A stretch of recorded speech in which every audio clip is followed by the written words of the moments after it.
Razbohotena birokracija ali možnost za uresničitev obljub? Kakšna je zapuščina kar 20-članske ministrske ekipe Roberta Goloba? Res, da si jih je zaželel 20, a mandat je Robert Golob začel s 3 ministricami in ministri manj. V popolni sestavi je bila vladna 20-terica tako šele dobrih 8 mesecev kasneje. Šele potem, ko je bil spremenjen zakon o vladi potrjen na trojnem referendumu, ki ga je zahtevala SDS. Končno stojim na tem mestu s popolno vlado. Reorganizacija je prinesla ustanovitev 3 novih ministrstev za visoko šolstvo, znanost in inovacije, za okolje, podnebje in energijo ter za solidarno prihodnost. Zdaj ocenjevati, ali je bilo preveč, ali premalo, ali optimalno. Bolj pomembno je to, ali so bili uresničeni te cilji, ki smo si jih zadali. In pomembno se mi zdi, da smo te cilje uresničili. Med največjimi tarčami tedanje opozicije je bilo še zlasti Ministrstvo za solidarno prihodnost, a to Simona Maljevca niti ne čudi. Smo pa prvi, ki smo šli na to pot. Na pot, ki si nobeden od zadnjih 20 letih ni upal, tudi zaradi političnih točk. Že oktobra 2023 je sicer Golob tudi javno razmišljal, da bi število ministrstev močno oklestil. Veliko število je vse, kar je večje od 12. Pri tako velikem številu ministrstev je medresorsko usklajevanje postane cokla. A na koncu iz reorganizacije ni bilo nič. Je bil fokus bolj v tem, dajmo mi uresničiti tisto, kar smo ljudem obljubili, za razliko od tega, koliko ljudi bo to počelo. Z Janševo vlado pa nekaterih ministrstev spet ne bo več. Zdaj so jih pa spet potisnili v neke večje strukture. Upam, da to ne pomeni, da tudi vsebinsko. Kako pa je bilo v nekaterih preteklih vladah? Največ ministrov in sicer kar 26 skupaj s 3 podpredsedniki je bilo v prvi slovenski vladi, vladi Lojzeta Peterleta. Po številčnosti ekipe mu nato sledi Janez Drnovšek, ki je vlado sestavil 4-krat. Največ 23 ministrov je imel prvič, nato 17, tretjič 20 in zadnjič, četrtič 16. So na število ministrstev v Drnovškovih vladah vplivali pritiski koalicijskih partnerjev? 4 vlade, vedno tudi s partnerji z desne, a Janezu Drnovšku ni šlo vedno gladko. Najdlje kar 108 dni je trajalo, da so poslanci potrdili njegovo 3. vlado z 20-člansko ministrsko ekipo. Danes je končno uspelo. A kljub raznovrstnim in številčnim koalicijskim partnerjem se spominja nekdanji generalni sekretar in notranji minister v Drnovškovih vladah Mirko Bandelj, težnje za ustanavljanje novih ministrstev niso bile pogoste. Moram reči, da se jaz ne spomnim prav nobene tovrstne zahteve, nikoli. Bili so takšni drugačni kadrovske zahteve, bili so določeni pritiski ali pa zahteve potem, da bi kdo bil minister brez listnice.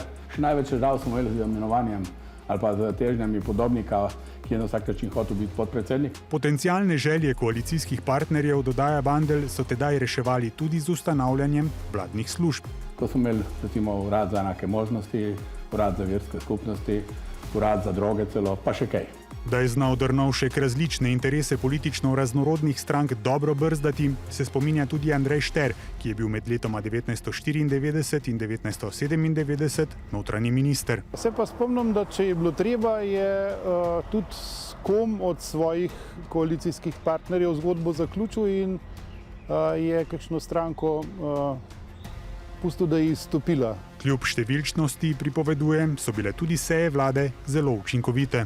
Če si tam hotel kaj posebnega ali pa kaj nenapovedanega spraviti skozi, je Drnovšek ponavadi kot predsedujoči zadevo zaključil in povedal, da bomo o tem še enkrat govorili. O kakšni stvari je pa celo razpravo prekinil, pa šel na preverjanje javnega mnenja.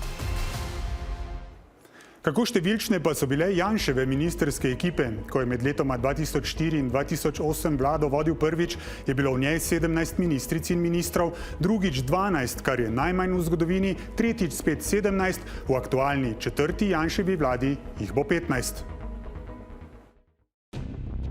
Manj ministrstev, večja učinkovitost. Takšni so pri sestavljanju ministrskih ekip vedno znova argumenti Slovenske demokratske stranke. V vseh 3 Janševih vladah je bil kot državni sekretar oziroma kot notranji minister tudi Vinko Gorenak. Kdo je za vas morda največje presenečenje v tej ministrski ekipi? Ja, tudi zame je mogoče največje presenečenje notranji, se pravi Matos, iz temeljnega razloga, ker je bil do zadnjega trenutka, tako kot jaz leta 2012, ko so vsi poročali, da bo gospod Mate, potem se pa jaz tam pojavil. Enako je bilo zdaj, da nihče ni poročal nič, potem se pa pojavi Matos. Da bi bilo ministrstvo manj, jih pod Janšo pogosto združijo. Leta 2012 so denimo ukinili samostojno ministrstvo za kulturo in ga združili z resorji za izobraževanje, znanost in šport. To je bil en eksperiment, ki se takrat ni obnesel. Zdaj gospodarstvu priključujejo delo in šport, notranjim zadevam javno upravo. Janševe vlade pripoveduje Andrej Šter, ki je bil prvi državni sekretar na zunanjem ministrstvu, pa imajo še en skupni imenovalec. To, da so bile seje vodene, kako ne rečem, da ne bo narobe zvenelo, avtoritarno, da so bile organizirane in da so trajale praviloma manj kot 1 uro. Tam prostega teka ni bilo.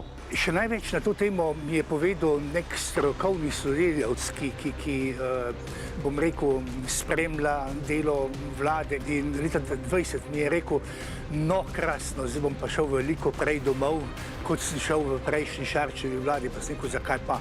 Ja, ker vem, da bo v 2 urah vsaka vlada končana. Kako pa se je spreminjalo število zaposlenih v državni upravi, torej v vladi in njenih službah, ministrstvih, z organi v sestavi ter upravnih enotah?